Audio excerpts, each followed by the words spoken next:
Charles Michel comptait s'assurer que l'Ukraine soit plus forte et plus puissante. C'est la raison de la visite à Kiev ce jeudi du président du Conseil européen.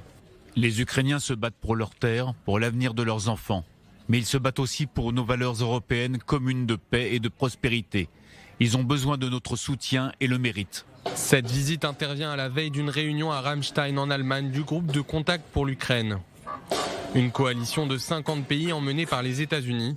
Les discussions porteront sur la coordination de l'aide à l'Ukraine et notamment sur la fourniture de blindés lourds, ainsi que de systèmes modernes de défense antiaérienne.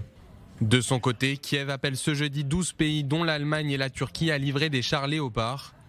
La Pologne se dit prête à envoyer une quinzaine, mais pour que ces chars Léopard atteignent l'Ukraine, il faut l'accord de Berlin.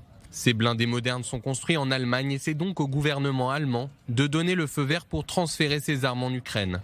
De son côté, la Suède a décidé ce jeudi de livrer à l'armée ukrainienne des canons automoteurs à longue portée de modèle Archer, ainsi que des blindés légers.